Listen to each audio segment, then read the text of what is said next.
When it comes to self-development, the vital point is to practice. It's not about the path you choose, but the steps you take on your journey. If you're ready to transform and alchemize your unique purpose, then you've tuned into the right frequency. Welcome to The Vital Point. I'm your host, Jonathan Schechter. As a transformation coach and breathwork facilitator, I'm invested in making the dynamic landscape of personal evolution accessible. My goal is to inspire you to take action for yourself. You have the capacity to transform, grow, and bring your dreams to life. And with so many diverse and powerful modalities at our fingertips, this podcast aims to be more than just a conversation. It's an interactive guide providing not only knowledge, but also hands-on practices, from meditations to breathwork, from journaling exercises to real-life transformation techniques. I'll share my own experiences while also spotlighting those who are walking their paths and embodying what they teach. Because at the heart of transformation, the key is not just to learn, but to practice. That's the vital point. Are you ready to move from theory to practice, from passive listening to active transformation? Let's do more than just discuss change. Let's integrate it together. Just as words don't cook rice and hearing about push-ups won't make you stronger, remember the vital point is to practice. Let's begin this journey together. My guest today is Taylor Bratches, who is a DJ, writer, energy healer, and psychedelic guide based in Boulder, Colorado. She was a speaker at the recent MAPS Psychedelic Science Convention this year, and her talk was entitled Rave as Ritual, the intersection of collective movement and entheogens. She has 18 years of experience with psychedelics and has spent over a decade immersed in the electronic music community as a raver, DJ, and music critic. As a music journalist, she writes album reviews and curates a feature series on rave culture called Dance Floor Epiphanies for the global publication Resident Advisor. Additionally, she's studied spiritual traditions for nearly 20 years, is a trance channel, and specializes in a channeled form of energy work called prana-vidya.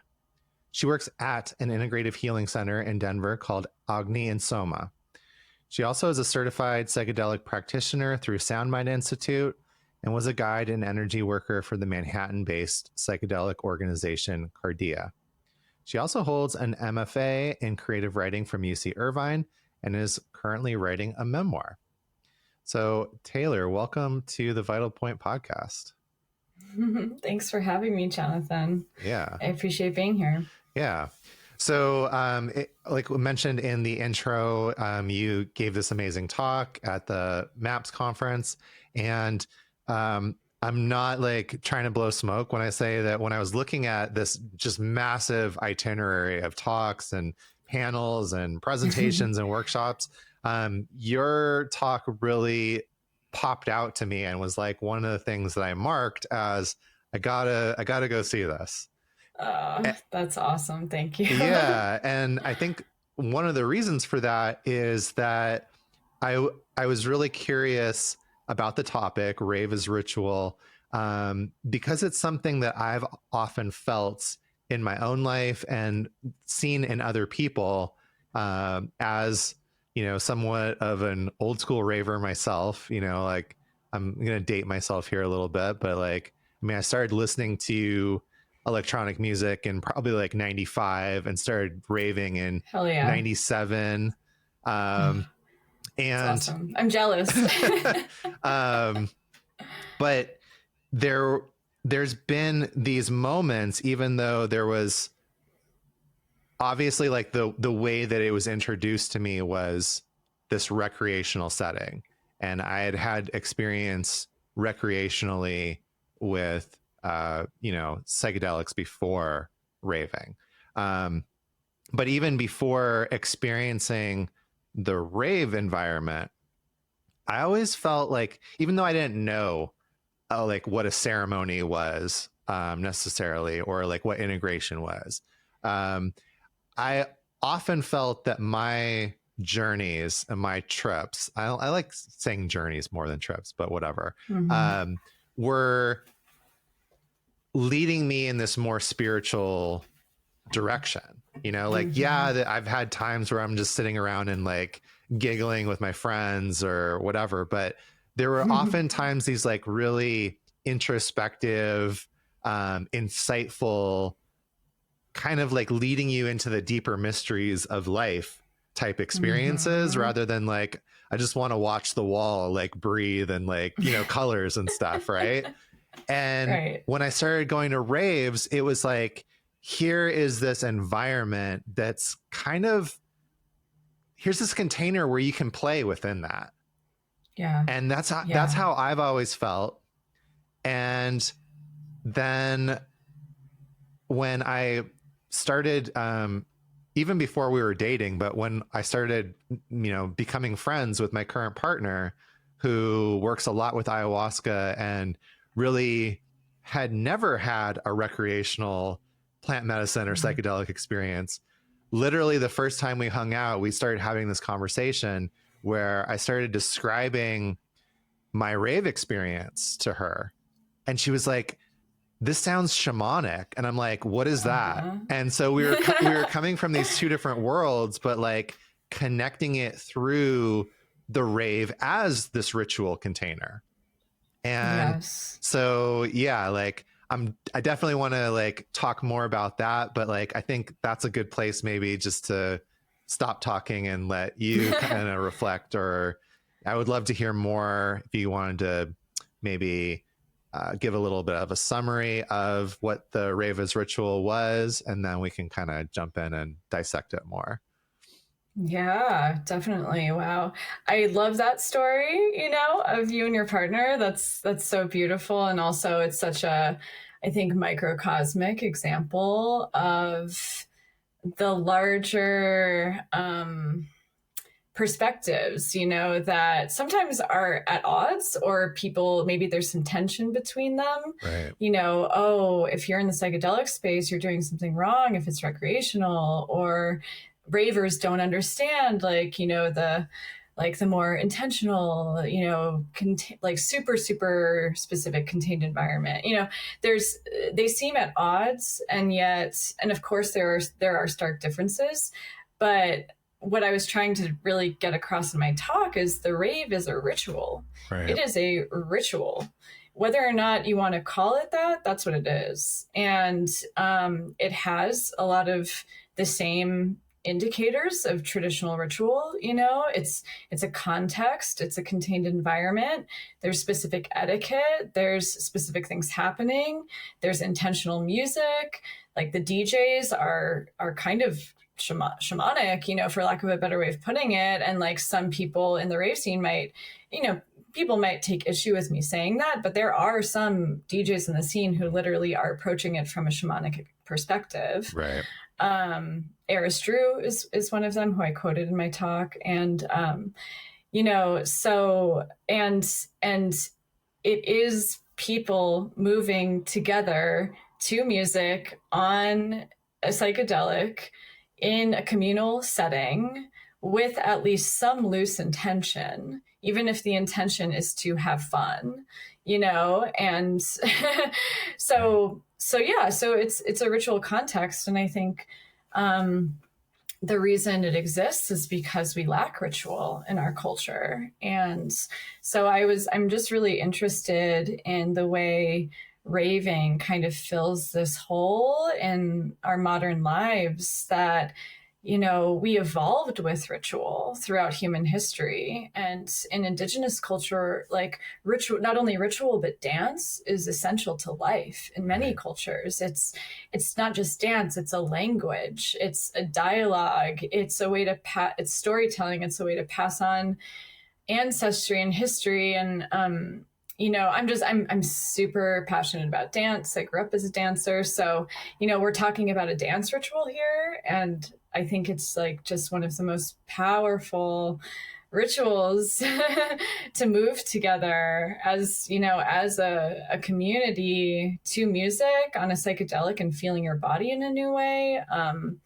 That's a beautiful modern ritual, I think. And yeah, and I could talk more about it. I just think it's like we're returning to the primal that's been really suppressed in modern society.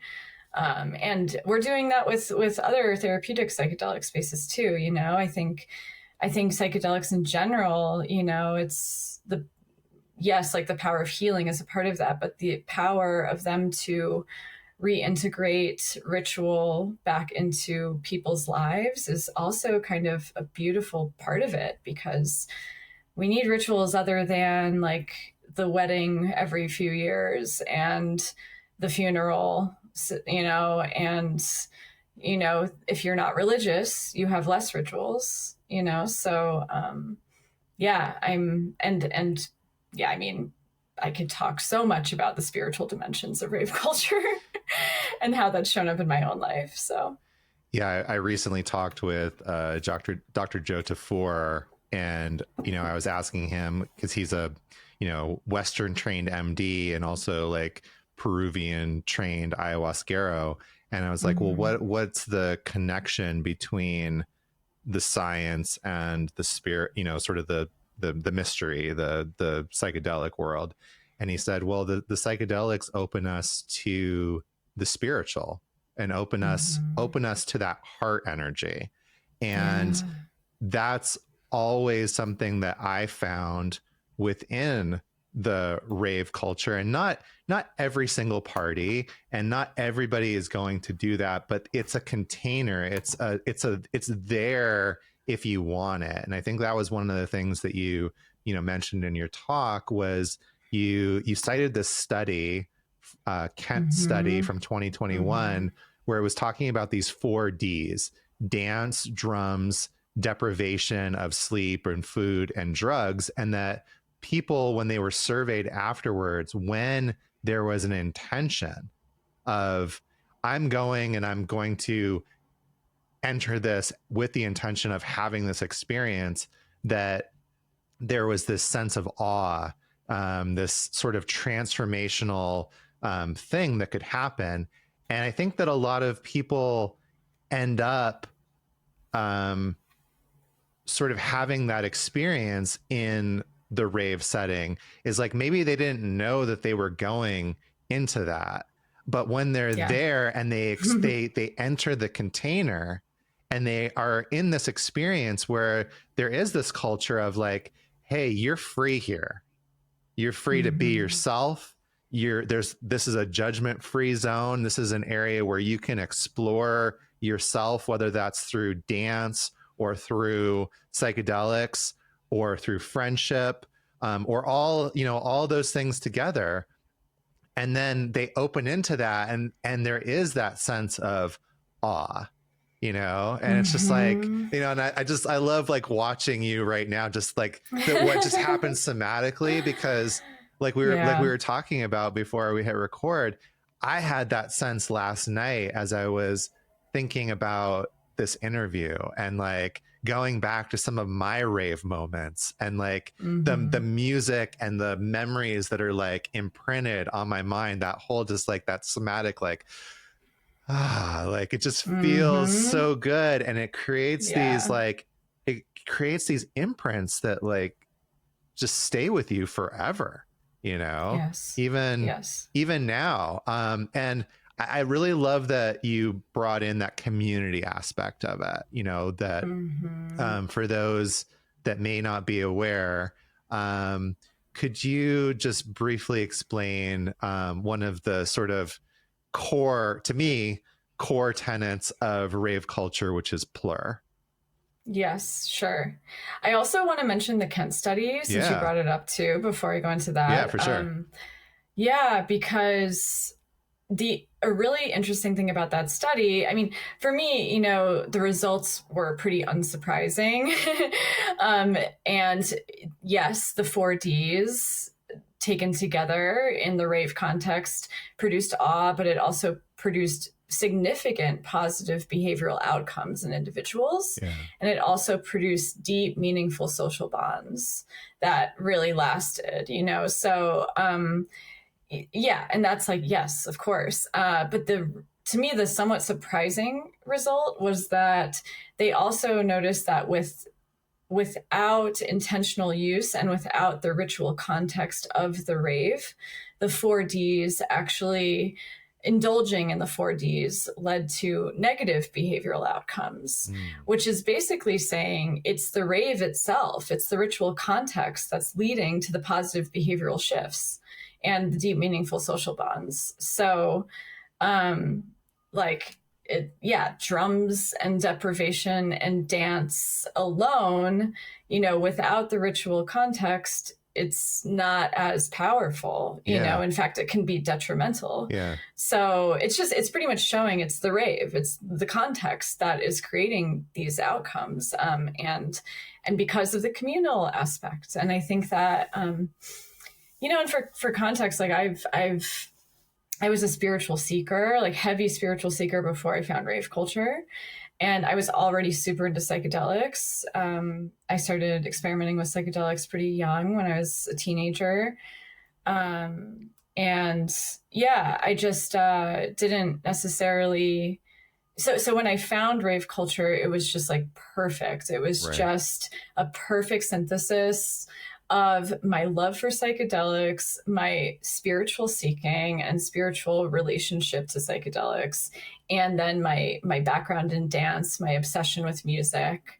It just all went together. It was like, wow, this is the thing, but really it's the community aspect. Like you said, that's really so beautiful. And, I've done plenty of therapeutic one-on-one psychedelic use. I've done solo psychedelic use. I've done religious psychedelic use. I was in the Santo Daime at one point when I was younger. So I've done, the ayahuasca settings, like I've done the therapeutic, we're doing this to process trauma only with one therapist. And I think all of the settings are powerful and important. But that said, there's something about relational healing that I think is really important. I mean, our trauma comes from an experience with others, and I think that one way to really work through a lot of trauma and other things is to be vulnerable in spaces with other people.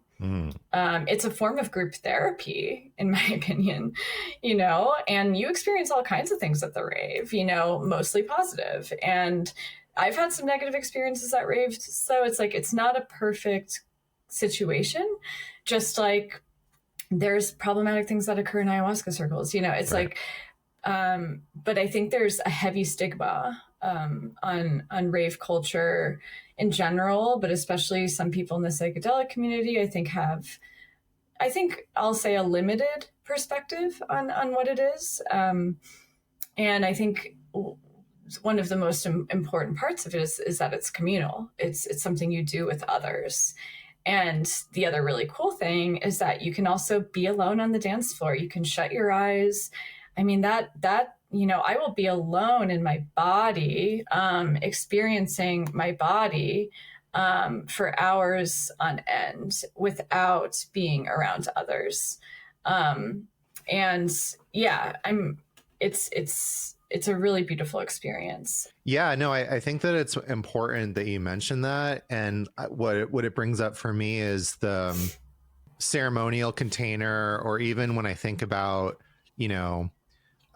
sort of meditation in the Buddhist context. There's lots of different mindfulness meditation and other meditations, right? So, I always say like, well, what makes something quote unquote Buddhist is that before you actually start the whatever action you're taking, there's an intention behind it, right? You're like, you're bringing that intention to mind, and then you do the thing, like in this case, this example, meditation.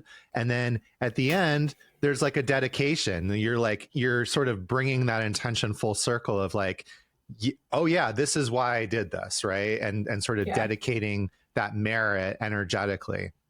And so I think that the rave can be that as well. And it comes down to intentions. It's like, are you going there with the intention of like sort of seeking or being open? And that's an interesting thing about psychedelics, is sometimes you can set one intention and the medicine's going to take you in a different direction, or the setting is going to take you in a different direction. And then you have that opportunity to like, well, do I want to go with this? Do I not want to go with this? But with that container of the rave, with these, the right DJs that are basically like these neo shamans and are coming from an energetic perspective of like, how am I creating this emotional and energetic journey through the music that I'm playing, and this environment where you can be free to express, to connect, to, just like you said, be yourself and completely be by yourself if that's what's needed in that moment. And then what's amazing is like, you could literally be by yourself for hours and then like open your eyes and like turn to the person next to you and make this like super amazing, like deep connection. That just doesn't happen in like a bar or, like sort of even like sometimes a club environment or just normal life, like you wouldn't necessarily like just become best friends with the person at the table next to you at the restaurant, right. And I do think it's important to sort of to mention that plur aspect, because that's a sort of a foundation, right? Yeah, totally. So return to your plur question. So it stands for peace, love, unity, and respect. Yeah. It's been a tenet, it's been a word that's known in rave culture for many, many years, since I think the 90s. I'd have to look that up, but yeah, I mean, a long time. It's, and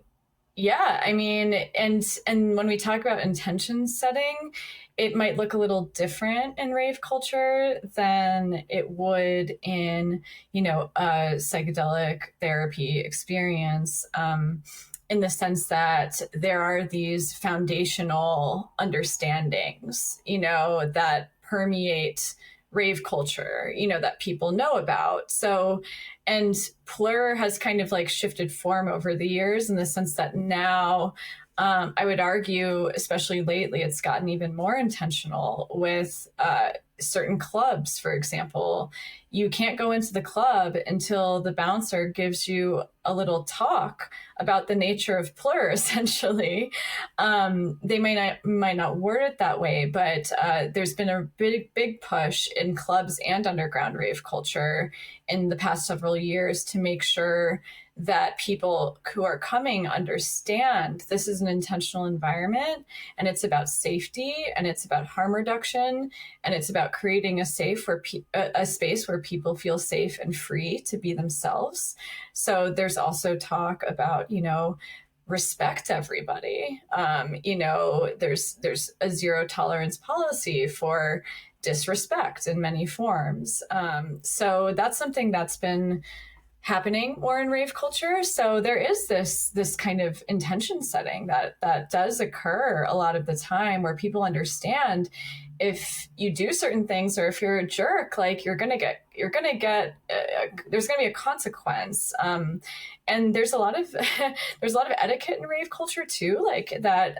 Some institutions and clubs like take to a certain degree, like for example, Berghain in Berlin, one of the most famous clubs in Berlin, that is like an iconic, amazing place. I had many experiences there in my mid-20s that changed my life. I'm a little jealous of that.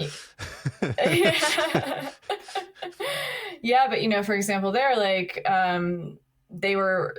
they're known for their very strict door policies, but when you get in, they put a sticker over your phone camera, and a lot of places do that.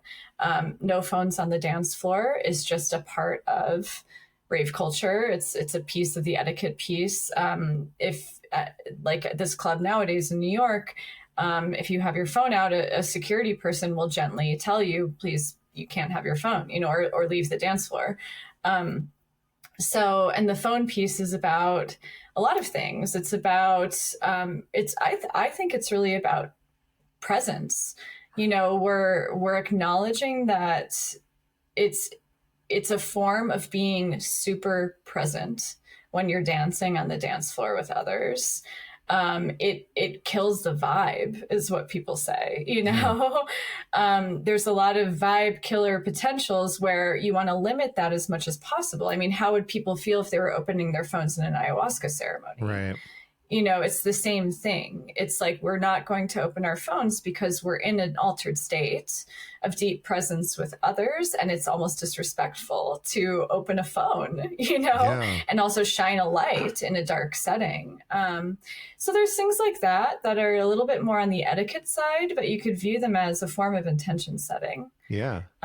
So yeah, again, like that exists. in a way, like in a way, I feel grateful that when I started to rave, it was like basically before cell phones, and like yeah, we had like pagers and stuff, and so there wasn't that aspect to it. But I'm really glad that you brought up that moment, and you mentioned that in your talk about like the club where before you get to go and dance and be a part of this community, somebody's like sitting there and saying, hey, this is kind of our culture, and we're inviting you into this space, and this is the expectation that we have, and it's like, it's not restrictive. In fact, it's helping to bring that community together. And it reminded me of, one of the places that I started this conversation with my partner with, which was describing to her in like, between like 99 and like 2001, 2002, this sort of role that I assigned myself with my girlfriend at the time, which was we within like the LA, Southern California, like rave culture, we were what was known as good vibers. And so like literally I would spend hours of the night with my girlfriend going around and talking and meeting different people at the party, like giving them candy bracelets, giving them like treats, learning like different massages and different things that I could do to make their experience better. But also but also just like talking to them and being like, hey, how are you? Are you having a good time? Oh, is this your first time? Like, let me like, not like explain things to you, but do you have any questions? Are you having fun? Like what's, and just like sort of like helping. Yeah. Like making sure like my intention going and doing this was like, anyone that I talk to, I just want to give them like the best, make sure that they're having the best night as possible. So if that just means like saying like, hi, how are you? And like giving them a hug, that's great. If somebody's like, like rolling really hard on MDMA for the first time, especially maybe like they've never been in this environment, like how can I support them? And like learning these techniques of like energy manipulation and like just things that would like help bring the roll up. And there were these moments. I mean, I met so many cool people that way, like, friends that I would only see at these parties. But like, I was explaining to her in this conversation, like some of the most magical moments to me during that time period were like, say I would meet someone and they're like, oh, I'm rolling really hard. And I'd be like, oh, like I could give you this massage that'll make it even better. And they'd be like, no. And I'm like, okay, cool. No problem. And like, sometimes they'd be like, okay, cool. And so like, I'd start giving them like this massage. And sometimes I would just observe this. Like I wouldn't even be a part of it. Right. But like, say I'm giving them this massage and then somewhere out of nowhere, like other people just appear. And like one person's like standing behind me, like giving them a light show. And like somebody else is like, has like a fan and they're like, like fanning them. And all of a sudden there's like 3 to 5 people all just taking care of this one person. Yeah. And like putting them in this state of like complete ecstasy where sometimes it's like their entire body would relax to the point of not being able to stand up, because there was so much, like they were just in that medicine so much. And the way that would happen spontaneously And like, it was almost like magical, you know. It's like, and especially when you were watching it and not participating, just like sort of watching the good vibes like come out of nowhere and like totally. Well, this is why, you know, and I'll also say, of course, like consent around touch is always important. Yeah, you know, absolutely.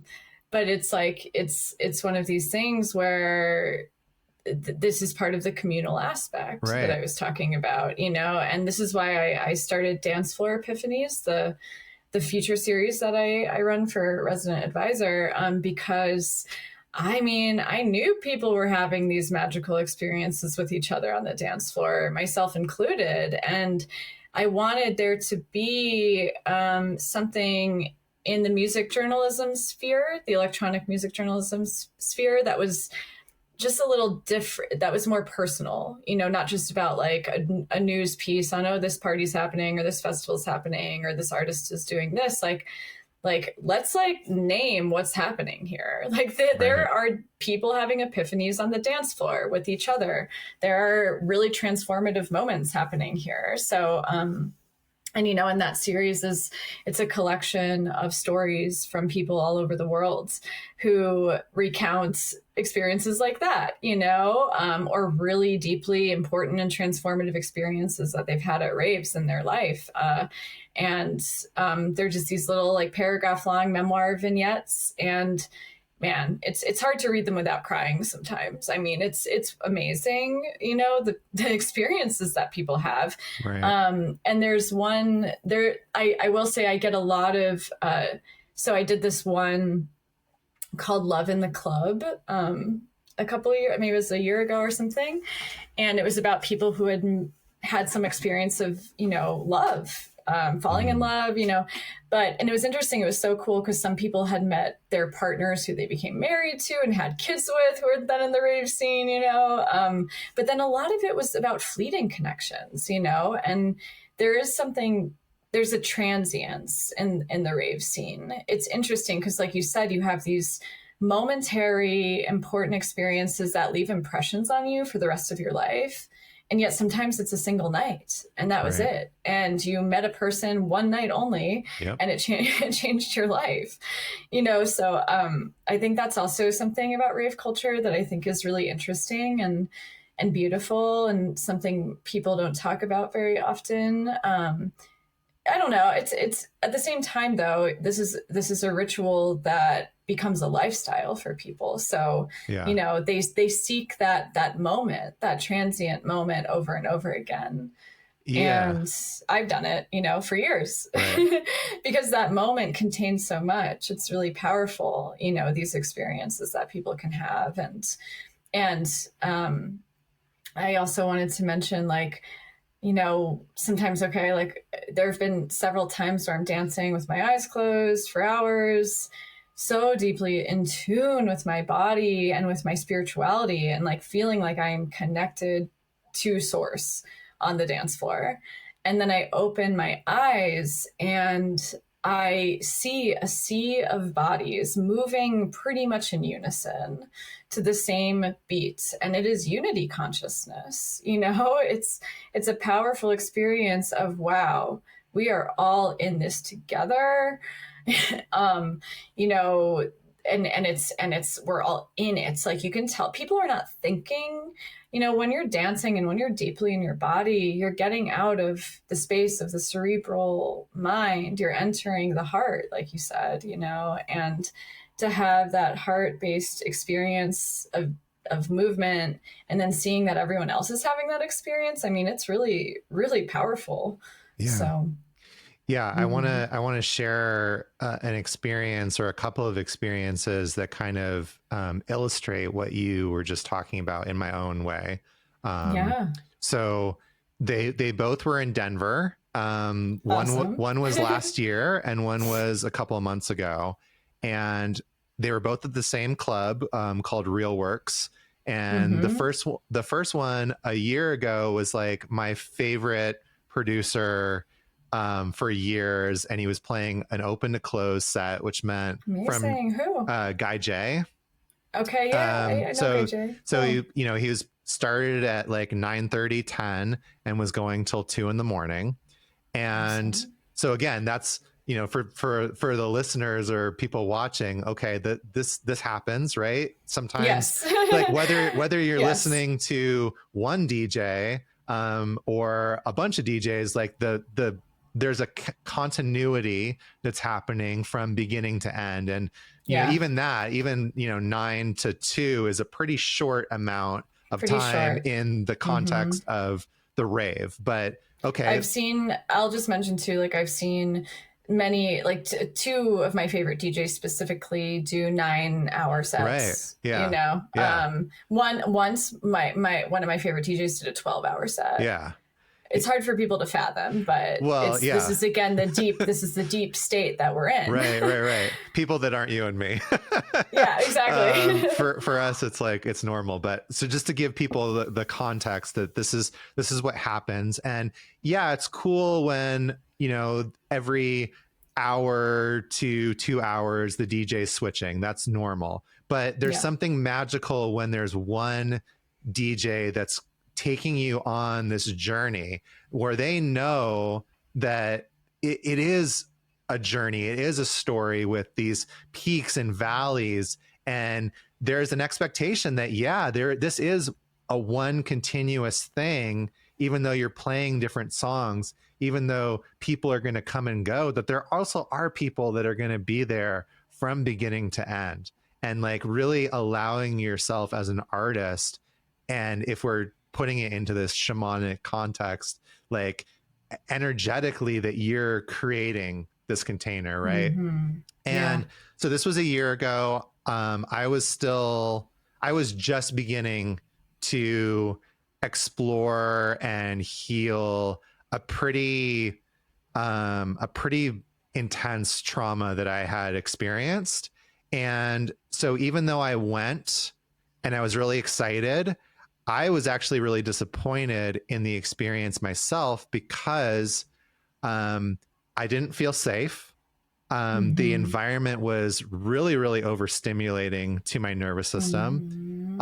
Even though I didn't really take any psychedelics, I took like a microdose.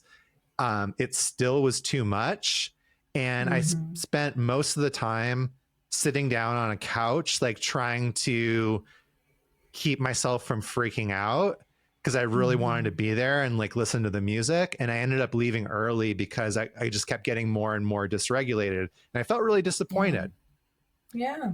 Fast forward to a year later, I come back to the same venue, the same promoters, and watched Nick Warren and Hernan Catano play together for 6 hours plus, you know, back to back, and complete night and day difference of experience in terms of I was literally dancing, and I looked up and I realized I feel completely safe right now.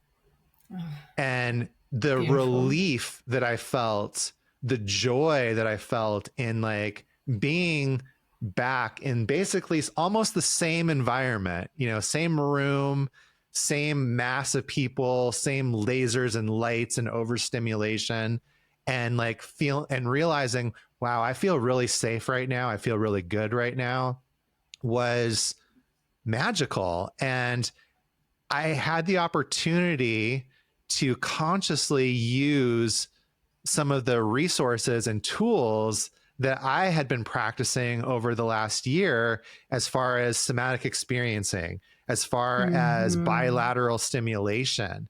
And I'm like, wow, this actually works in this context. Cause like EMDR is this therapeutic model where you're using bilateral stimulation. You can do that with the eyes, or you can tap, you know, like left, right, left, right, left, right. And I started playing with that in terms of how I was dancing. Cause there's this 4/4 constant, you know, drum beat. And I was like, wait, what if I like consciously make this into a bilateral sort of thing?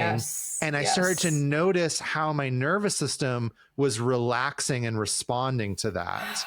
Totally. Oh my gosh, I love that. And so not only was it like just, you know, watching these two masterful, I definitely consider them, shamans in their own way, where they're just like, just taking you on this beautiful journey.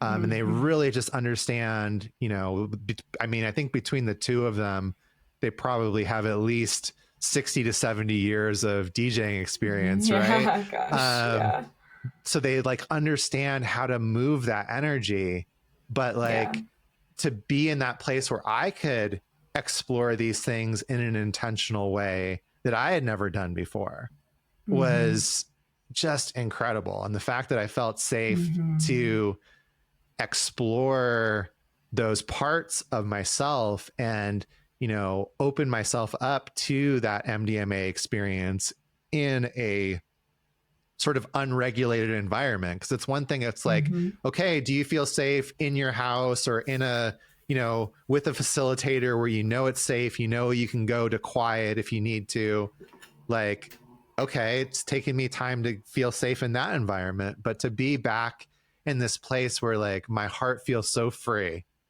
and to be able to feel safe and joyous in that was like, just priceless. And I was there by myself. I talked to two people the whole night. And it was like one of the greatest like dance experiences that I can think of, and then there's a lot of them that I have, like, just like you, like where we could just sit here and like tell stories, recount all of our endless dance experience. Totally. Yeah. Wow. That's great. Thank you for sharing. It makes me think of so many things. I think the first thing I want to mention is I had a similar experience back to Berghain in Berlin, the club. I had two completely night and day experiences there. And one was probably the worst trip of my life. So, and I'm saying this for a few reasons, like so there are times, like, again, the rave scene is not perfect because it's an unregulated environment. Like you said, like, if you don't go into it with intention, it's going to get gnarly, or if you have stuff that you haven't processed, it's going to be super overstimulating and overwhelming and disorienting. And it was the worst acid trip of my life. I felt like I was being dragged to hell and back. I could not approach the dance floor because the sound felt like I felt the sound so somatically and it hurt. It was a journey. It was a wild journey of a night. And I survived it. But then I went back again and it was like the best experience of my life. And just totally night and day, like just so good, just such a beautiful unfolding. And I'll just mention, like, this is actually something about rave culture that I think is really important. It's about the duality to some degree, like at proper raves, it's so primal, like the bathrooms are disgusting, it's gross, like but it's something about the primal nature of it. It can be dark and light at the same time. And I think that that's beautiful. And I think I kind of, to be honest, like take issue a little bit with, of course, we want people to have the best psychedelic experiences possible, right? And we want to contain it very well. And we want to as a psychedelic facilitator, I do my best to curate the most positive experience that I can, but you don't know what the psychedelics and the medicine are going to show you. Right. And let's just embrace that light and dark exists. And I think rave culture is such a good way to play with and explore that range in a safe environment. It is a safe container ultimately. It's like people for the most part are there wanting to have a good time together and support one another. But I think I mentioned this in my talk too, because it's a dance ritual and it's somatic, it creates this kind of very grounded transcendence. I like to call it, there's not, whereas maybe there's some spiritual bypassing happening in other contexts, oh, wow, now I'm at source, immediately. And I'm so out of my body, you know, which, hey, I've had those. I love those experiences. They've been deeply transformative. But with rave culture, like you're dancing, like your feet are on the ground and you're in a container with a bunch of people. And so, you know, if you're going to have a bright, transcendent, divine, you know, spiritual experience, or you're going to have a dark experience, like you're in your whole chakra system, you know, you're not bypassing the lower chakras, like you are feeling it all. And I think that is something that's kind of cool about rave culture is it's a grounded, ecstatic experience. It's about going deeply into the body in order to go out of the body. And that itself, that right there led me to my own practices currently with energy work and everything I do. But yeah, and also, like, I love what you said about the somatic experiencing pieces, because I didn't even think about that. And I'm surprised I haven't thought about that. Like the left, right, just normal dancing, back, forth, like the way that balances the hemispheres of the brain. And I have my own ways of like balancing the hemispheres of my brain when I do energy work and stuff, like through movements I do. So right. I think there's something about, again, bringing it back to dance. Dance is really underestimated as a healing tool, and for inhabiting the body and balancing the body, especially if you've had physical traumas in your life. Yeah. So yeah, and you mentioned that in your talk of like the sort of the somatic, you know, the somatic release and the way that the nervous system works as far as, you know, shaking, trembling, moving, yes. to get that traumatic energy out of the body to complete that cycle. And that, you know, dance is a natural form of that. Yes. You know, like you can create a resource for yourself where, like, you know, you're laying down and doing like a trauma release exercise, or, you know, like for me, when I started doing trauma work, I connected to the fact that, like, when I was a kid, I was able to like basically make my legs shake without without an affect. Like it was really happening, but I could sort of like start the motor and then just let it go, and it would go for a certain point and then just release. And when I was a kid, I just thought I was just doing some stupid human trick, right? Like I didn't know that I was like a trauma release exercise. I didn't know that that's what I was doing. And then as I started to do intentional trauma work, I was like, oh, I can tap into this again in a more intentional way. And it's funny because, like, I'll show my clients now, like I'll be teaching a group, and you know, they'll be talking about, well, what's this release and blah, blah, blah. And I'll be like, well, here, let me show you. And like, I can't always do it. Like sometimes I'm super regulated and like, I'm in a really good space. And like, I might only shake for like a couple of seconds, but usually it starts going and I'm like, I'm not doing this. Like, I'm not faking this. This is really happening. And they can just watch it, like get to a place where it like calms down naturally. Yes. Like the battery is, you know, depleted of its charge. Yes. And I love this topic. Yeah. I want to keep going. No. So yeah, I really loved that, you know, you brought that in to your talk, you know, like mentioning that, because it is something that's happening, like, and I think maybe even unconsciously, like you might not be saying like, oh, I'm going to go and dance so that I can release this trauma. Yeah. But it's happening anyway. It's happening. Right? It's definitely happening. Yeah. Oh yeah. Oh my gosh. I mean, it's happened to me so many times. And yeah, I want to pause on this topic for a bit, if that's okay. Cause like the topic of tremoring, shaking I'm obsessed with. So dance is a way to intentionally shake, you know, shake it off. We can do that with dance. Right. And when you get into flow states with dance, you start to do it unconsciously. You know, I mean, I can't tell you how many times it's like, I'm not moving, like the music is moving me, you know? And And these deep flow states of dancing are just the way, and just when you just allow your body's natural language of movement to occur, which is different for everyone, you know, it's moving energy through your system. It's releasing a lot of trauma. I've had multiple epiphanies dancing on and off psychedelics on dance floors where, I mean, I have had meltdowns on dance floors. I have had full blown, holy shit moments that I could never get in therapy about, also related to social stuff. Like, oh, I have social anxiety. Where is that coming from? Okay, I'm going to dance through it. I'm going to be in my body.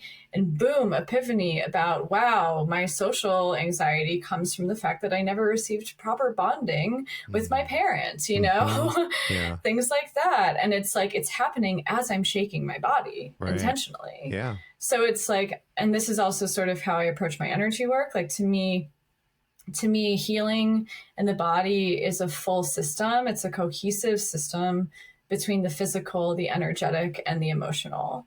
And it's really three bodies. You could add the mental to that, but it's like, it's multiple bodies in one, and they all correspond and they all communicate with each other. So when you start to work with moving the body, whether through dance or through unconscious shaking, you know, other things can come up. You know, you might remember traumas. You might, even if you don't remember trauma, you know, your body has the memory. Right. The body keeps the score. Yeah. It starts to release things. And yeah, and it's such a beautifully powerful, potent medicine, you know, to shake. And like, just to kind of recap, like some things I mentioned in the talk is, you know, there's a trauma cycle, you know, that we experience as humans and also animals experience. And, you know, different stages of the trauma cycle, different chemicals are released in preparation for fight or flight and after. And, you know, if an animal survives the trauma, like they'll tremor after to return them to equilibrium. And it just moves the fear through the system, you know. And humans have this too, as you've experienced with TRE. And my sister actually was the one who turned me on to TRE because she started doing it. And she became obsessed with it. I mean, it was wild to watch, you know. I mean, it looks a little scary even. It's like the body has its own knowledge, you know, and it knows how to release things. It's just that we've been so heavily conditioned. It's been socialized out of us, our natural tremoring abilities. But like shaking is an important tool for releasing tension, for moving trauma. And yeah, and she would just like shake unconsciously, and like, you know, like it would almost look seizure-ish at times, but she's like, it feels so good, you know. And I do this with my energy work too. So yeah, we can pause there, but I kind of want to tell you the story of how I even started doing energy work through raving. Yeah, please. Okay, yeah. So there's my favorite party of all time is actually in Boulder, where I currently live. And they don't advertise it at all, so I'm not going to talk about the name or anything like that.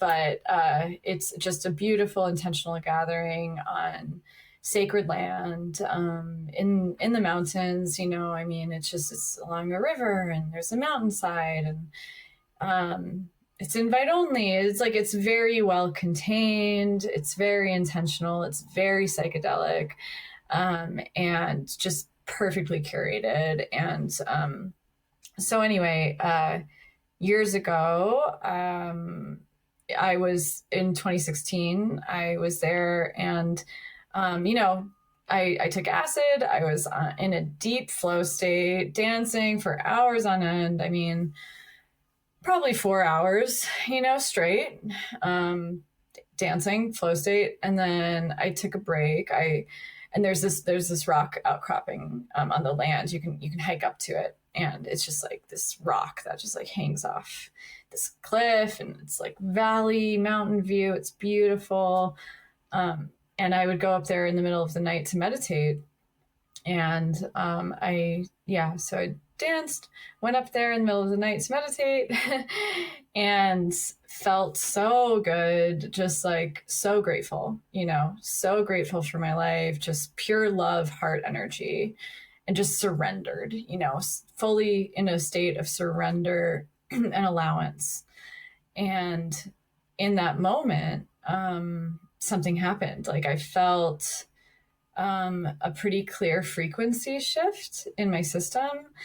And then out of nowhere, my hands and arms just start floating. They just start moving on their own.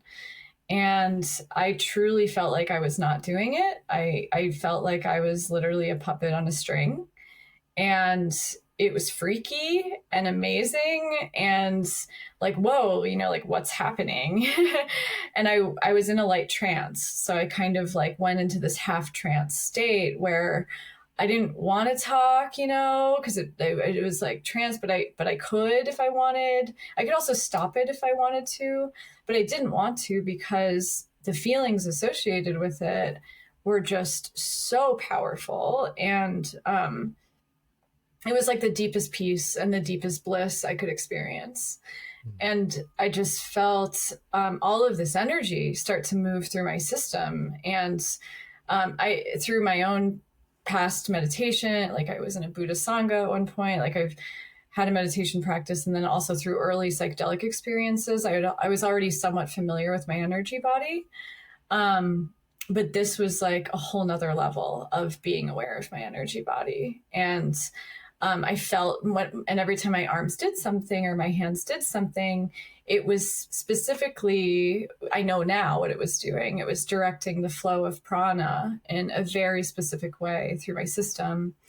And I remember as this was happening, it felt like my hands, what they were doing were literally drawing etheric source energy, like vital prana, like from the cosmos into my root chakra. And it just started to energize the kundalini. And then it was like, boom, like the kundalini was rising and, all these things were happening. And it was all like this stuff, these mudras that my hands were making were doing all of this.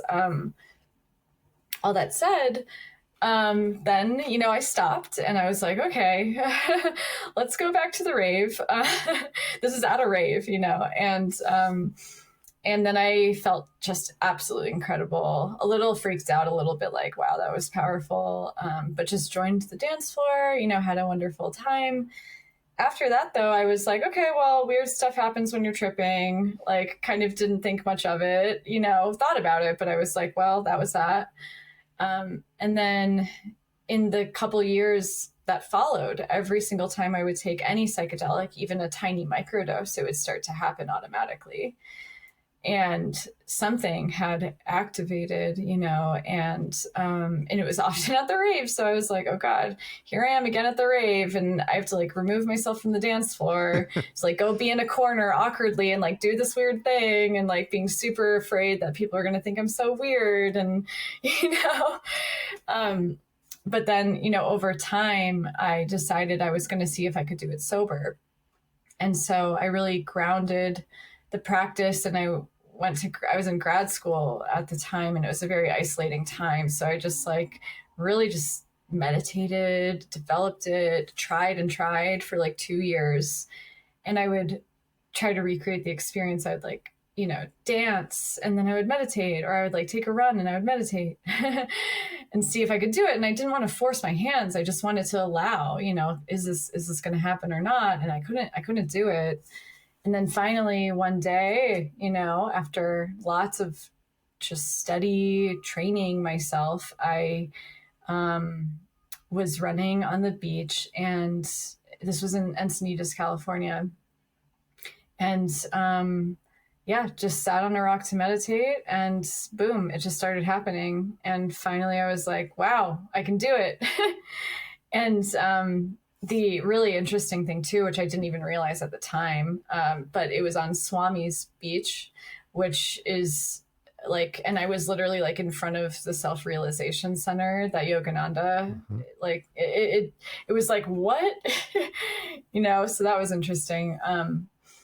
and then years went by, and during COVID lockdown, that's when I really developed the practice and started to understand this was an energy work modality.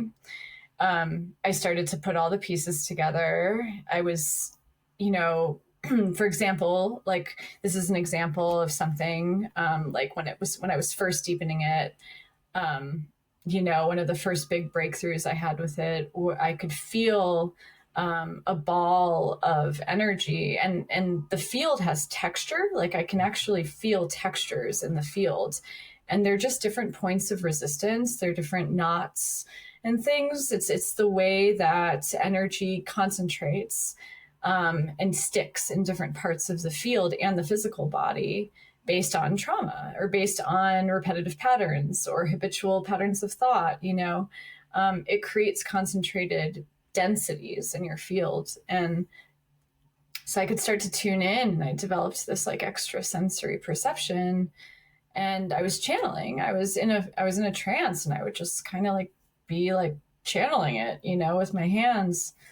And like for example, I found this ball. It felt like I was literally holding a ball of air, and it was in front of my solar plexus chakra, and just was with it, just working with it, you know, and not sure what to do. What do I do next, you know? And at a certain point, I started to identify that it was fear. It was the emotion of fear manifested in front of my solar plexus chakra in this weird ball. And then I started to feel the fear. The more I worked with it, I'm like, I'm feeling afraid, you know? And then it triggered, you know, a traumatic memory. Wow. And then the moment that I'm feeling all that, then my hands start to do things. And then like a mudra will form, and the mudras, no, they just dissipate the ball of energy. So it's almost like popping the balloon. And then when it moves it, and it kind of unsticks it, boom, like massive emotional release, just bawling. And so that is how the energy is. I'm just giving this as an example of like, this is how the body is holistic. It's like, okay. And I'd always had digestive issues there too. It's like, okay, well, it's energetic. It's related to fear and this emotional frequency related to this specific thing in my life. And then when I'm able to cry about it, it's like everything moves and everything rebalances. And it doesn't always take the form of crying though. Sometimes I shake. Right. And it's like this hand tremoring that happens. It's like a handshaking thing. Mm-hmm. And I know now this is another way of just releasing energy. When there's like a really specific knot, you know, it'll shake, and it's loosening. It just like loosens the energy. And all these different kinds of things happen with my hands, and it's fascinating. And now I do this on clients, you know. At a certain point I started to learn I could do this on other people. So now I do it as part of my work, and it's something I offer in the psychedelic spaces too, because I find it to be so potent on psychedelics for myself and others. I mean, I can do it sober. I like to do it sober, but if I take anything, let alone a high dose, I mean, it's just incredible. And, you know, it's definitely a tool for healing. And my clients have experienced all kinds of really interesting things and have changed their lives. You know, like things shift in their lives because their emotional and vibrational frequency has shifted. So they're then attracting and drawing in new things. So it's pretty wild stuff. But all of this is to say, this happened because of rave culture. It was raving that led me into this. So, you know, and feeling so safe in those contexts, feeling safe and so vulnerable that I could actually be expanded enough to allow this type of thing to happen. I don't know that that would have even happened on my own in my house alone, you know? Right. So, yeah, I think that there's a lot of potential with, okay, raving is one thing. What do we do with these expanded states and these like healing experiences that we have on the dance floor? How do we integrate those then into our daily lives? But thanks for listening to that long-winded story. Yeah, no, thanks for sharing it. And you brought up a couple of really cool points there as far as like How do we integrate it? I think also something that came up for me is like if we're open to the idea that what we think of as our life is really a much bigger continuity of energy and, experience, and stepping into anything can be a catalyst for change. But like when we're stepping into that rave environment, just like when we step into a ceremonial environment or, a therapeutic setting, we're entering that crucible for change, for like a lot to happen, whether that's the release that needs to happen to like unlock the next thing, or we're reconnecting with some sort of energy that was there before, or we're just like, getting exposed to a bigger part of the mystery. I often, it's come up a couple of times on the show. I often like to sort of relate back to this scene in the first Doctor Strange movie where he first goes to the monastery and like meets the Ancient One, and she's like, I haven't seen it and I should. Well, he's like saying like, explain magic to me, and she says, you've been living your life looking through a keyhole and trying to expand that keyhole, and then basically like she opens the door. Right. So think about that analogy, right? Like, yes. And then if we think about the fact that as human beings, we base our reality on this tiny little sliver of the visible light spectrum, right? This tiny little sliver of energetic frequency that we can see, and we say, this is it. This is reality. Yeah. And yet, it's a tiny little sliver of the whole. And even if you look at different animals, other animals are seeing and experiencing the world differently based on the frequencies that they are open to, right? And then one of the things that I've thought about psychedelics for a long time is that it widens that frequency spectrum that we have access to. Absolutely. Right. And so instead of like just this little sliver, all of a sudden we're like open to a much wider spectrum. And it seems like sometimes the limit to that is really endless. So instead of like looking through a keyhole, we're like breaking down the door, or like building a bigger hole in the door at least. And then all of a sudden, like, oh, these things that seem like woo-woo or seem impossible, or, that even the language that we might use around it is like, wow, the craziest thing happened, right? Yeah. Well, is it crazy, or were you just open to a bigger aperture, of experience? Exactly. And then totally agree. Yeah. Right. And then like also just the similarities in what you described in your own energy work. And it's beautiful that you've been able to like develop that to the point of working with other people. It also reminded me of somatic experiencing, because it's like, you might start with somatic experiencing. And I tell this to people all the time. I'm like, it might start as like, oh, I feel something in my stomach. Right. But as you develop that awareness, it can go to, I know the size of it. I can feel the edges of it. I feel texture to it. There's a color to it. There's a shape. There's tactile sensation. And then as that awareness grows and grows and grows, all of a sudden there's a memory or an emotion in myself. Oftentimes I can tell how old that sort of trauma or that energy is, like how long it's been there, because it has a completely different somatic experience to me. Yes. Like the stuff that happened when I was 4, when my parents divorced, is like different than what happened to me when I was 13 or 30, like there's a totally different experience. And I couldn't tell you logically how I know that. I just know it. you know, Yeah.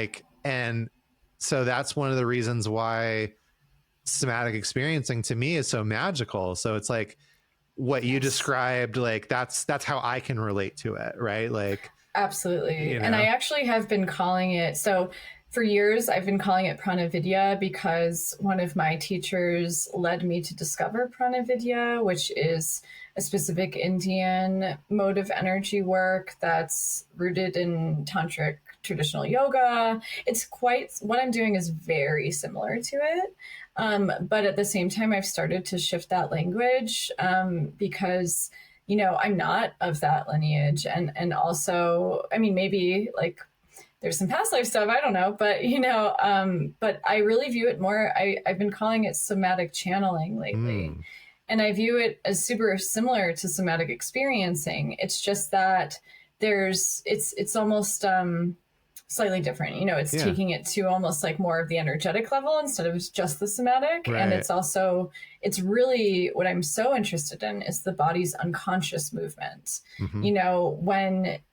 And it's about, I've been kind of realizing, gosh, it feels like an antidote / like the antithesis of the current paradigm that we are in, which is very yang, which is very, when we're talking about spiritual masculine and feminine energies, just like masculine and feminine at their core, it's like the active and the passive, the active and the receptive. And our culture is very active. It's very masculine. It still is ruled by men, and it is produce, capitalism, go, go, go, do. And it's also rooted in logic, in reason, in science, in, the rational mind. All of that is great. That's one way to experience the world. But this work is the opposite. It is full yin. It is full reception. It is full allowance. You have to bypass the rational conscious mind in order to allow the unconscious somatic movement to take place.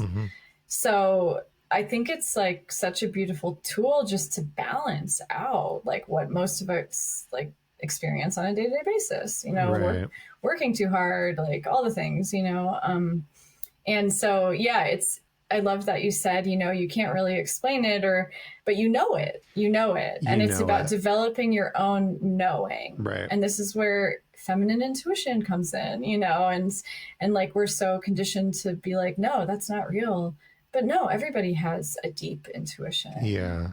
And learning to trust that is important. And I think psychedelics too, like you said, it opens us up to the full spectrum of experience. And that's what I love about them, especially psilocybin, which is what I work with the most. It's the full range. It can be everything and anything, which is really powerful, I think.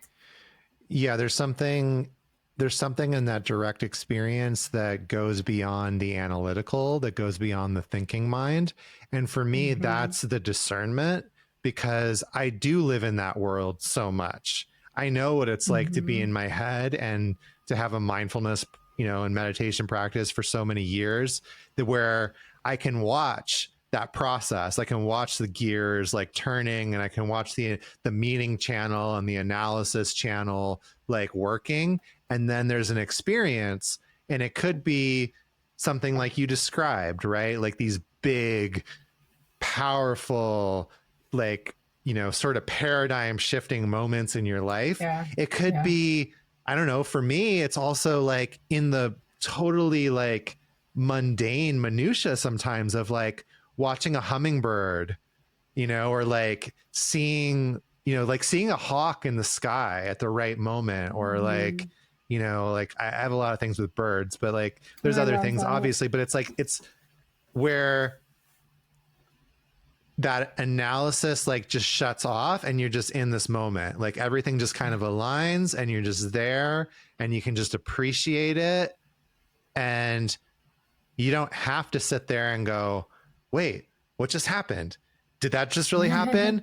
That might happen later on. You might sit there and journal about it, or try to unpack it with a therapist or with a coach or whatever. And delve into it more, but it happened. And you know that it happened, and there's no question in your mind whatsoever that, like, well, am I crazy? Like, no, it really happened, you know? And then especially when that starts to occur with other people there, when it's not just your energy field, when there's like somebody else there that can almost like validate that, then it adds this other level of like magic to it, because it's like, oh yeah, no.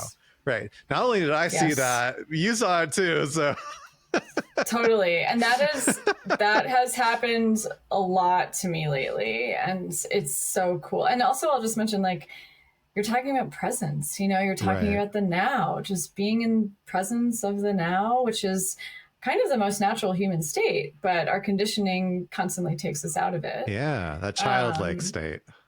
A childlike state, and it's a non-dual state. You know, it's a state of, it's beyond masculine, feminine, black, white. It is just all that is, you know. I mean, those states are just so powerful and beautiful. And again, like, getting out of the analytical mind is so important, but so hard. Right. You know, we all are so heavily conditioned to be in the analytical mind at all times, which is why meditation is so hard for people. But once you can really get past those like blocks and humps in meditation, you know, that's when you can really, really go deep and explore what's there in that full range outside of your mind. Yeah. And that is like that's my practice. You know, I do energy work and meditate almost every day. And like the deeper I go with it, I mean, it's just incredible. Like the first couple of years, it was a lot of clearing of my field. It was a lot of clearing the trauma. Like, oh my God, here we go again. I'm going to cry. I'm going to shake, you know? And now it's a lot of just like deep bliss, euphoria, like that I can get to naturally when I'm not in my analytical mind. And yeah, it's really cool. How do you think that people can integrate these experiences, especially when they are sort of happening in that looser, you know, rave context, or like not ceremonial or therapeutic set container? How do we keep it from getting unintegrated or disintegrated? This is a great question. So one thing I want to say is I think when people don't integrate, this is where addiction can happen, or psychological dependency. I mean, you even see it, you know, in other psychedelic spaces where you feel like you need to trip every month or week or, you know, whatever. But, you know, when we're not integrating, that's when we need to keep going back and back and back. But at the same time, people go back more, not just because of drugs, you know, people are going back because of the ritual itself and how powerful and transformative it is. But I think integration it can be as simple as talking to your friends about what happened, journaling, you know, and also like for me, becoming a DJ was part of my integration with the scene. You know, how do you evolve within that space? And how do you put yourself into those mental spaces at home, you know, listening to music, discovering music, dancing, you know, all these things I think are integration tools. And for me, you know, it has been like, to me, becoming a DJ and then also creating dance floor epiphanies and really setting an intention to talk about the stories that people are having publicly. And then the energy work, which was, you know, part of my somatic rave experiences, that stuff, you know, doing all of that to me is a form of integration. So, and then also, yeah, like, I mean, just being reflecting, you know, being like, I can't tell you, you know, for example, I was in Detroit a couple months ago for Movement Festival and went to No Way Back, which is, you know, one of my favorite parties of all time. And I just felt so incredibly inspired after that. So I went home and I started making music, you know, and it's beyond just making music and feeling inspired. It's like, this is part of my life purpose, having epiphanies on psychedelics about how deeply I connect to this music, you know? Right. And so rather than just, okay, and I'm actually kind of trying to take a break from raving now, and DJing, so I can focus on that. So I can really go into production. So, and do more energy work, which are things that came out of the rave, you know? Right. So I think that, to me, that's how I integrate personally. But I think it can be as simple as like continuing to be with your community outside of the club, which can be a challenge for people sometimes, but let's all get together in the park and talk about our experiences at the rave, you know? Yeah. Yeah. Yeah. And just bringing some awareness and consciousness to it, you know? And through reflection, like, whoa, what just happened there, you know? That's where the analytical mind can be great, you know?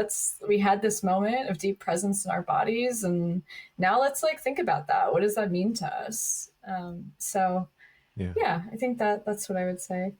I'm glad that you brought up Detroit, because that's definitely been a place that has been very special to me as far as the, you know, sort of spiritual aspect of raving. And there was also like this really cool quote that you had put in your talk that I liked that says, "This is a psychedelic safe space, a harassment-free zone where you can let go from the form society forces you to hold and be totally free. The you beyond boundaries, beyond the limitations of others' perceptions. This is something for your mind, your body, and your soul. When you feel this freedom, when you touch what you may have thought was untouchable, you'll quickly realize that there's no way back. This is an eternal concept. We didn't invent this, and the people who may think they didn't either. This is our cultural heritage from a time before history. It's taken many forms, from dancing around the fire at a coming of age ceremony, imbibing soma, to losing it on the dance floor." And, you know, there's so much of that sort of encapsulates what we've been talking about, and even takes it deeper, you know, like the fact that the primary, you know, sort of music that's happening in the rave context is, you know, this 4/4, you know, constant beat, which is also what the shaman uses during a drum journey, that constant beat in union with that syncopation, you know, so there's those two things happening at once. You know, and just the fact that that's from Detroit is like a beautiful thing to me. Yeah, you know? So totally. Yeah, so that quote is a description from that is how No Way Back, this party that's thrown by Interdimensional Transmissions, which is a collective and a label, and they throw this party every year. It's iconic. That's how they describe the party. That's the description from the resident advisor blurb. So yeah, they're such an amazing, talented crew that cares a lot, you know, and really is coming from this very intentional perspective. And yeah, I love the way they described that party. And it's part of No Way Back is actually part of a weekend long event in Detroit called Return to the Source. So it's separate from the festival. It's an after party. Right. But it's literally like starts on Friday, ends on Tuesday morning. It's just nonstop pretty much. So you can, I mean, yeah, honestly, most years I'd pretty much just stay there and just dip in and out. And it's amazing. It's like transformative. It's a portal. You go in and you come out as somebody else. So yeah. Detroit too, you know, of course, like I'll mention, for those who don't know, Detroit is the birthplace of techno music. So, you know, Detroit's extremely important in rave history. And it was, you know, the music was born from Black musicians, a particular group of people known as the Bellevue Three. And I mean, like the roots of electronic music reside in Detroit and Chicago. So yeah, it's worth mentioning. It was so cool for me to start going there, like just being mostly familiar with like the Southern California, like rave culture and rave scene, and going there and having the experience that techno is so part of like the mainstream culture of the city, because like a lot, even though there's this big culture in LA, like a lot of it is underground, Yeah. and And the then underground techno community in LA it's just amazing. I mean, yeah. it's the warehouse culture there is wild. Yeah. But like the first time I went to Detroit, even before movement started, we went and saw, Carl Craig play in this little tiny dive bar, and there were like literally people Yes. with like walkers and canes on the dance floor. Like, I'm like, what are Yes. these old people doing here? This is amazing. Yeah. Like, what, Yeah. like, this is, and like the fact that people bring their kids and their families to the Yeah. festival, and just like, it was like, oh wow, this is so cool that it's just so integrated with the culture of the city, Yes. Yes. That's funny you mentioned that. The very first time I went to Detroit, I went to Motor City Wine, divey little venue, and Carl Craig was playing on the back patio to like 12 people. And it was like half his family. It was just, I was like, what is going on? Right. Like, it was just, yeah, so special, so special. So yeah, it's woven into the fabric. It's part of the history of the city, and I think that's kind of one of the cool things about Movement Weekend is it's, it seems very embraced by Yeah. the people of Detroit. They recognize it as a part of their cultural history. So Yeah. Yeah. And some really important things for me in terms of like integration and what I would call evolution have occurred during movement. Like it yeah. took me like a few years to figure it out, but like the beginning of my decision to like stop drinking alcohol like occurred in the in the middle of movement, and coming out of my divorce and like going to movement after sort of this hibernation period and grief, like completely opened me up to the relationship I'm in now, and the path that I'm on now as like a coach and breathwork facilitator, and like so yeah, all of that happened without that ceremonial or therapeutic setting. So Yeah.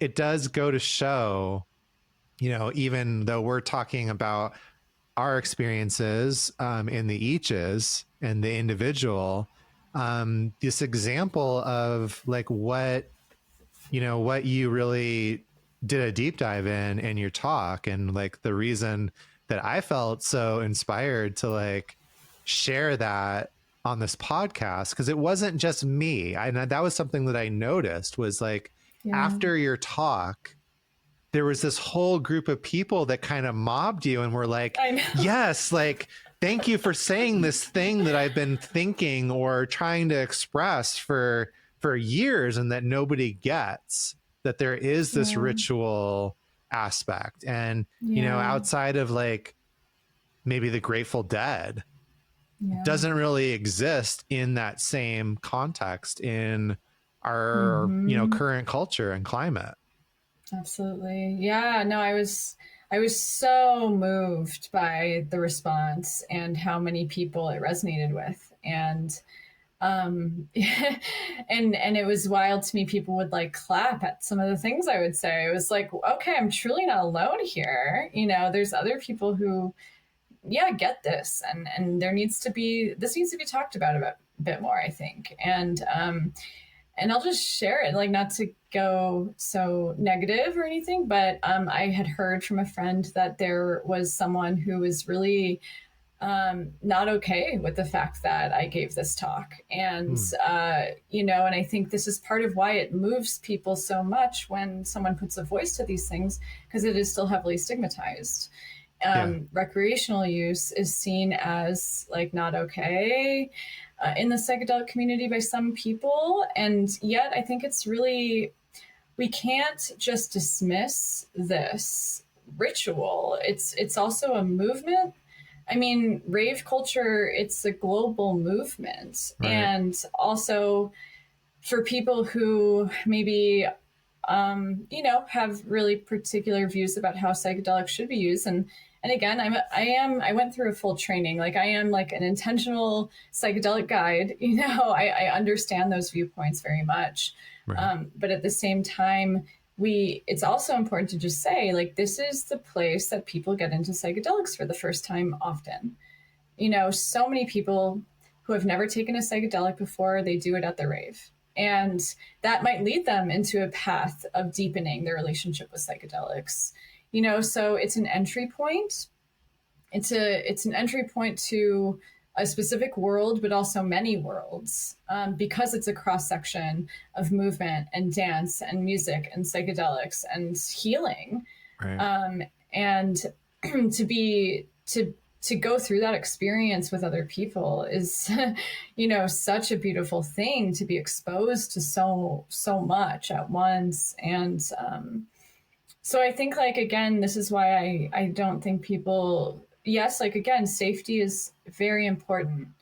And, but I think it would be a shame to just dismiss recreational use altogether, because there's a lot to be discovered and explored within these spaces and what's actually happening. It's more than just a party. Right. And like I was already, intentionally using psychedelics before I found all of this. And as somebody who was coming from the Santo Daime community, like that's like when I found this raving, I was like, this is interesting and important, Right.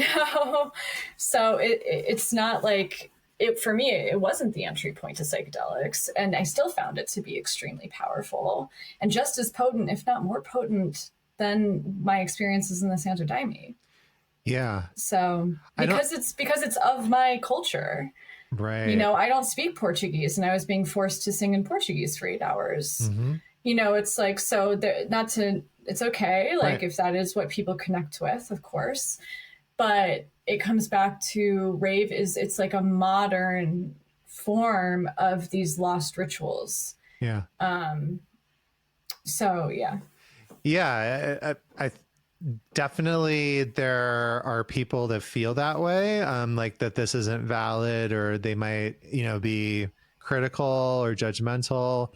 I will be the first one to say that, like, from where I sit, it's very easy for me to be judgmental and critical, and to look at certain situations and say, wow, it looks like there's a lot of unintegrated like work here.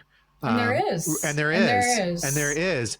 And I think what you and I are saying is, through this conversation, is you don't have to necessarily agree with it, but there's more to be gained by being curious than judgmental.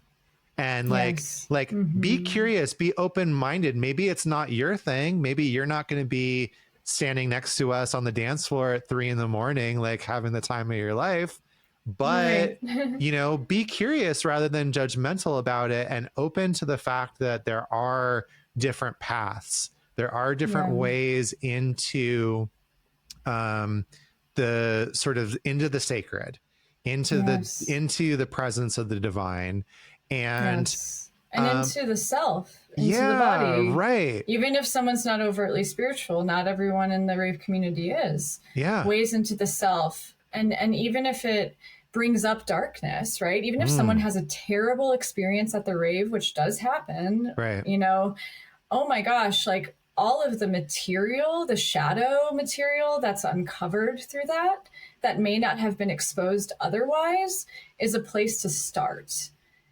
And I think that, again, it's like, to me, I see it as a sort of getting outside of the dualistic good and bad. It's all self. It's all important to think about. And sure, okay, maybe there's a lot of unintegrated material, but for some people, you know, maybe going to Peru and doing ayahuasca with a shaman, or Right. maybe hiring a psychedelic facilitator one-on-one is not the path for them.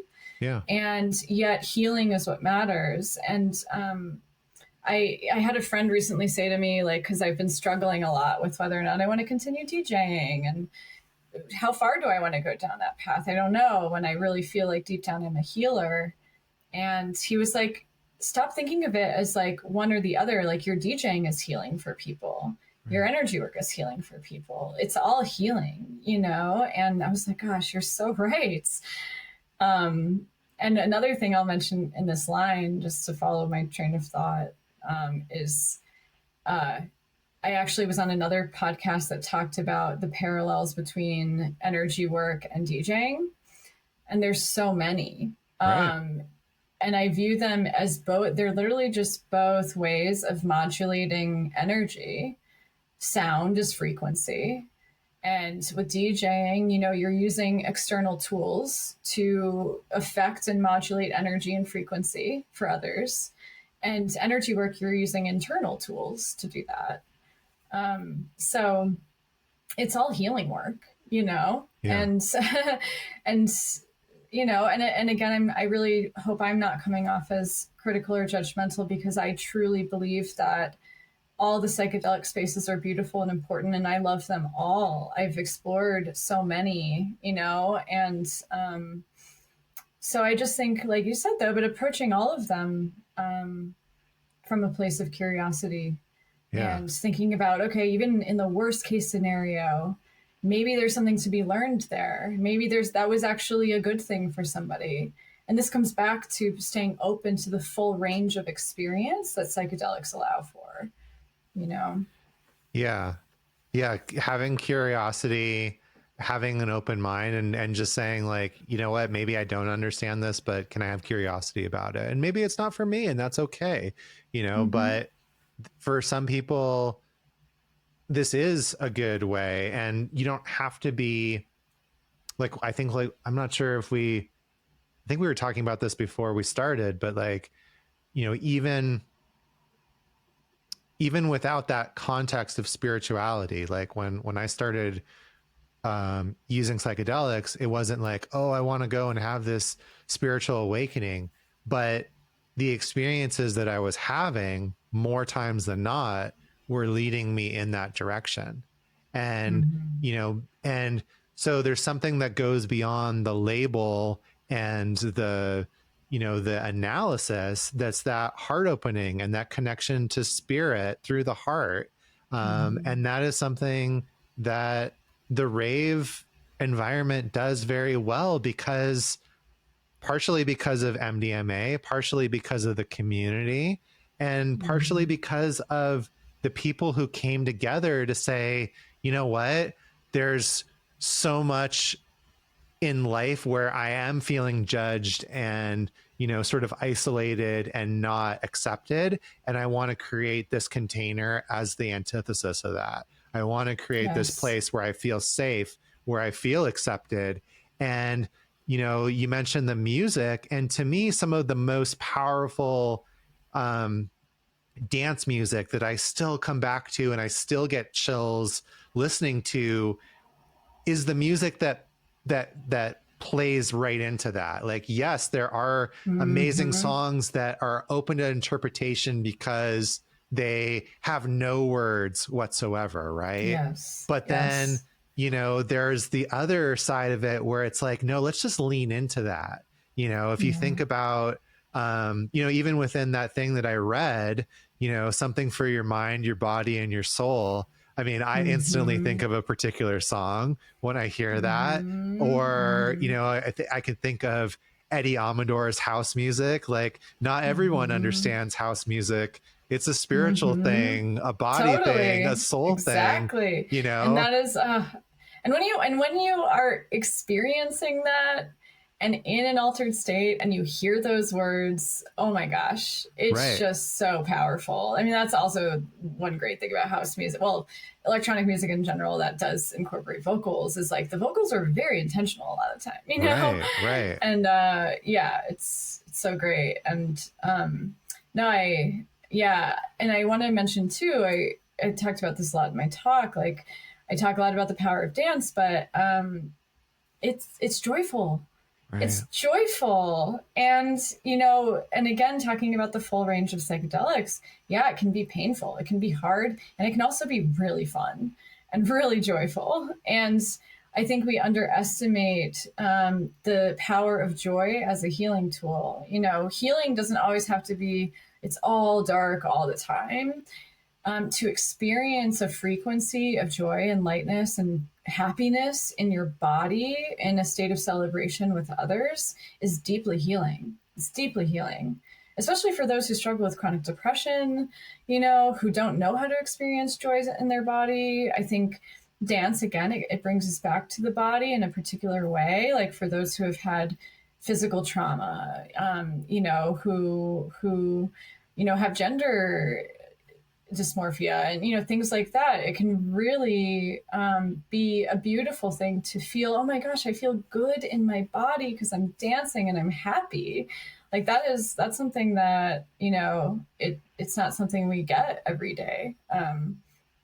So that's medicine too. And Yeah. And then yeah, I was gonna probably mention something else, but when I started studying Buddhism and particularly being exposed to this idea of bodhicitta, the, you know, the universal compassion that you would treat everyone as with the same love and compassion that a mother would treat their children. Immediately, the only frame of reference that I had for that was the feeling of being on MDMA at a rave, and like the fact that you could meet somebody and immediately feel as close to them as like your best friend, that there was absolutely no separation there. And you know, this might be like a good way to kind of wrap this up, is this this quote that I took from your talk. I hope it's okay because you took it from Eris Drew. This is beautiful quote. I found the oneness and ego loss I experienced at raves on MDMA extremely healing. The feeling is like a kind of universal empathy, which extends to people that you don't know, people different than you, and importantly, yourself. The impact when you're dancing is an openness to the emotional content of the music and a feeling of oneness with the people around you. That is the ideal of dance music, as imperfect and flawed as it is in actual execution because of power structures, inequality, racism, sexism, ableism, and transphobia. These structures exist even if it feels like they fade away in the mental state catalyzed by the drug. Accordingly, for someone who isn't grounded in radical politics, MDMA could look like a cure-all for society's ills. As I've learned, the drug is no panacea, but MDMA does offer a glimpse of an improbable utopia whose lasting spiritual resonance can be motivational force for change, healing, and growth. The reason I think MDMA is so powerful in the context of rave culture is that it creates a sense of community on the dance floor. Ecstatic rituals in most cultures appear to center around communities. The ritual serves a myth-making function for the group and solidifies community values. It is axiomatic that having intense experiences with others binds you to them. In many cultures, specific rituals signpost coming of age and maturity. And that was from Eris Drew from More Than a Party. so good. Yeah. She's amazing. She's amazing. Yeah. For listeners who don't know, she's a DJ, and she's just a powerful writer, incredible DJ. Anyway, yeah. Thank you for reading that. Yeah. And thank you for, I mean, like a lot of this was, you know, kind of focused for me by your talk. So thank you so much for having the courage to share that. And, I feel, okay, maybe maybe not everybody in the room like was as supportive, but it certainly resonated with me. And like I was mentioning, there was like this whole group of people that wanted to share and connect with you after the talk. And so it was very evidence to me that you were saying something that a lot of other people felt and maybe never had the opportunity to share or to crystallize it in that way. And I think it's an important, thing to mention, especially as psychedelics come out more into the mainstream.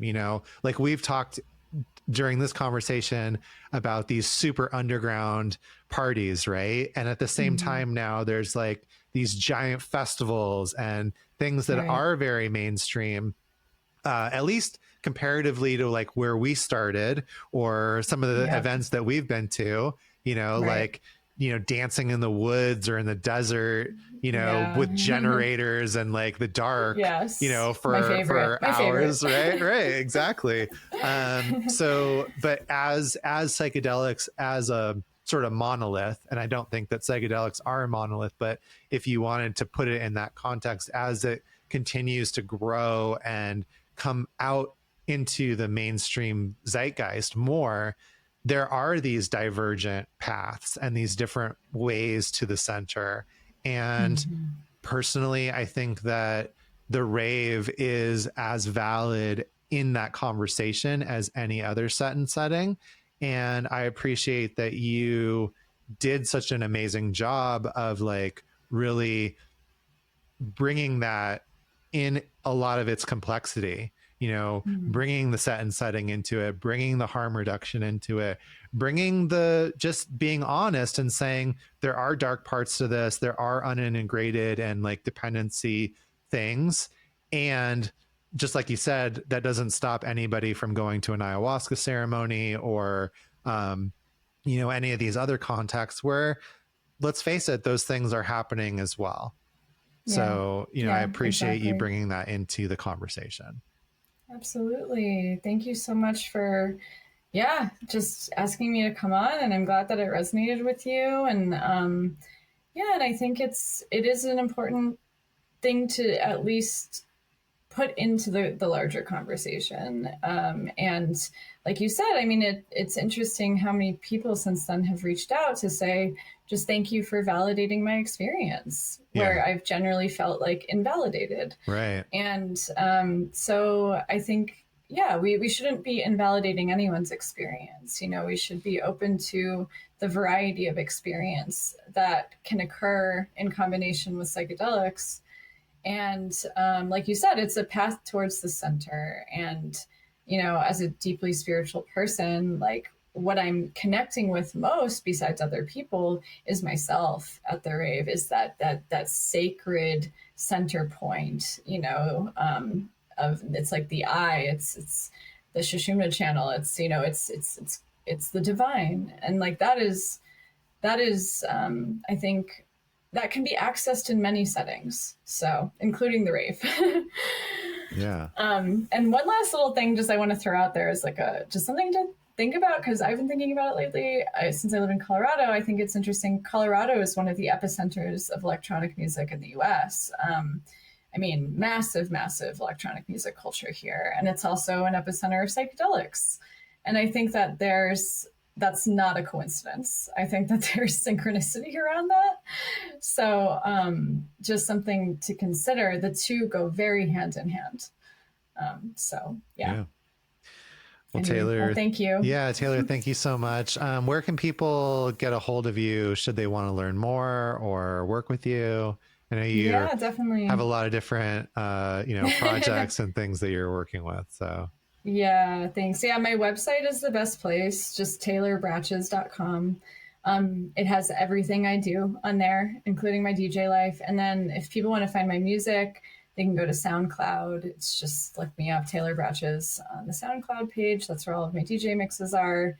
Or my Instagram, which is just at Taylor Bratches. And I also have another Instagram account called the Somatic Channeling Institute, where I focus on the energy work stuff that I was talking about. So, yeah. Awesome. We'll definitely put some links on the show page for that.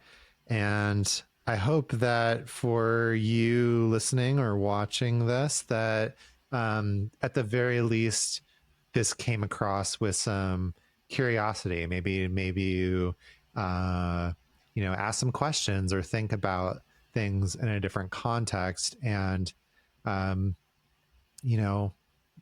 like I think the vital point of this conversation to me is having that curiosity rather than that judgment, like we were talking about, and there is a wide world out there. And just because you haven't experienced a particular thing doesn't make it any less valid or real for the people that are experiencing it.